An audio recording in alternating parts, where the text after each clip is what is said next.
Freedom came like sunrise, bright but blinding. The new leaders stood tall, but the shadow of Britain still stretched across the land. The schools, the system, the language, all built by the empire, still ruled the minds of the people. The young nation struggled to find its voice. The North wanted tradition. The West wanted progress. The East wanted equality. Every region pulled in a different direction, and the rope of unity began to strain. The British had left quietly, but their echo remained. They had left the house without a roof and said, "Living it together." Still, for a time, the dream of nationhood burned bright. The people believed they could rebuild what was broken. The drums began to sound again, though softly, uncertainly, as if testing their own heartbeat. But dreams can turn into storms. Only 6 years after independence, the nation shook again. The army, once trained by Britain, rose against its own. Young soldiers carried guns through the streets, shouting that they wanted to save the country. The first coup was like a sudden thunderclap. Blood stained the same ground that had just celebrated freedom. Brothers turned on brothers. The dream cracked like glass. The British newspapers called it Africa's growing pains, but to the people, it felt like a curse left behind, a seed of division that had finally bloomed. And as the nights filled with fear and sirens, old men said, maybe freedom came too soon. The ancestors wept quietly, their drums now silent again. The coup had opened a wound that would not heal easily. In the north, the soldiers struck back. Blood answered blood. Cities burned. Families fled in silence, carrying children and grief. Nigeria, the newborn nation, was bleeding from within. Whispers of revenge grew louder than prayers. The British had gone, but the lines they drew were still fighting each other. The land that had once stood tall under many kings was now lost in anger. In the east, the people said, "We can no longer stay." They called for their own nation, Biafra. For a moment, the air was thick with hope again, but it would soon turn to sorrow. The drums that once spoke of unity now beat for survival. The ancestors watched, their hearts heavy. The chains had changed shape, now they were made of pride and pain. The war began with thunder and hunger.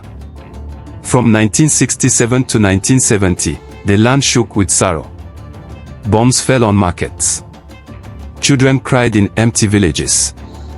Mothers prayed over dying sons. The rivers turned red again. Britain watched from across the sea, silent.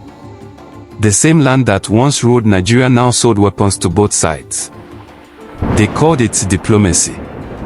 The people called it betrayal. In Biafra, famine became a ghost that walked the streets. Photographs of starving children circled the world, but the world looked away.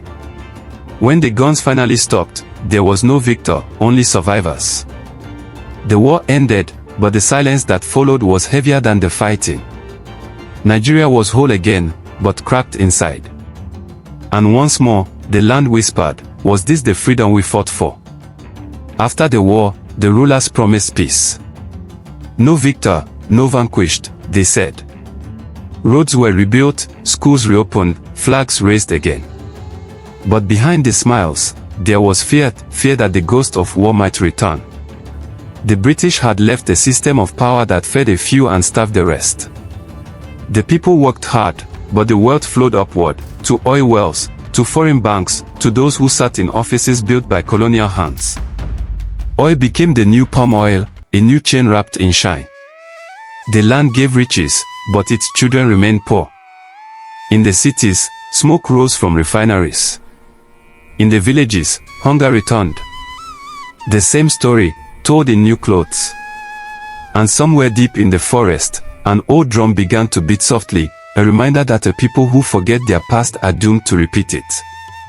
Years passed. The children of independence grew into adults who barely remembered the sound of true freedom. Military rulers came and went like storms. Each promised change, but left more scars. The people waited, always waiting, for leaders who would heal the land. Some said the British curse was still alive. Others said Nigeria's wound was self-inflicted. But all agreed, the dream had dimmed. Yet even in darkness, there was light. Teachers still told the stories of old kingdoms. Farmers still prayed to the earth before planting. Traders still greeted each other with laughter in the market. The spirit of the land refused to die. It was tired, wounded, but alive. One evening, an old man sat beneath a mango tree, telling children the story of the land. His voice was slow, heavy with memory. He spoke of kingdoms that rose and fell, of ships that came from far away, of freedom won and lost again.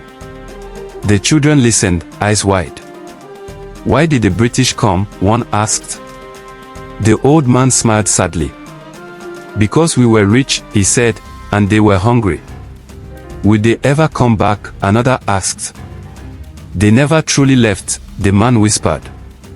"Their hands may be gone, but their shadow still walks among us, in our schools, our tongues, our minds." The wind rustled the leaves. The children sat in silence. "Remember," the old man said, "a people who forget their story lose their soul." The years rolled on like waves. Nigeria changed faces, soldiers, presidents, and promises. New flags were raised, new speeches made, but the people still waited for the day their freedom would feel real. Children born long after colonization still carried its echo, in their schools, in their laws, even in their dreams. The British had left their language, their systems, and their hunger for control. Yet beneath it all, the spirit of the land still breathed. From the North's deserts to the Delta's rivers, something ancient still whispered, "We are more than what was done to us." In music, in art, in the laughter of the people, the true Nigeria kept rising, again and again. Freedom, the old man said, is not just when the chains fall. It is when the mind learns to stop wearing them. The young ones began to question. They asked their elders, "Why did we trade our names for theirs? Why do we still call our pain progress?" And some elders looked away, ashamed. Others said, "Because that is how we were taught to survive." But a few stood up and said, "Then let us teach ourselves again." New voices rose, writers, singers, dreamers. They spoke of unity, justice, and pride. They told the forgotten stories of the Oyo, the Benin, the Igbo, the Sokoto. The children listened. Something inside them stirred, a flame that had slept too long. The land began to hum softly, like a drum remembering its song. Across the land, winds of change began to blow again. The people no longer waited for saviors. They began to build, to speak, to dream. Old wounds still ached, corruption, greed, division, but hope grew like grass between stones. The storyteller's voice returned, calm and clear, "Do not think freedom is a gift. It is a garden that must be tended every day." And the people started to remember what their ancestors had known, that strength does not come from the crown on your head, but from the love in your heart for the land beneath your feet. The same land that once bowed to empire was learning to stand tall again. The old man from the mango tree grew weaker. His beard was white like cotton, his eyes soft as dusk. One evening, the children gathered again, their faces lit by the fire. "Grandfather," one asked, "did we win or lose?" He smiled. "We lost our gold," he said, "but we found our soul. We lost our freedom, but we found our story. And a story is a weapon more powerful than any gun." He looked up at the stars. The British came with their empire. They are gone. But we are still here. Our drums still beat. Our children still sing. The fire crackled. The night was quiet. The old man closed his eyes and whispered, "Remember this tale, for the story of Nigeria is not finished yet." And so the story ends, or maybe, it only rests. The wind carries the voices of the past, the pain of loss, and the promise of tomorrow. A nation once broken is still standing, still learning, still dreaming.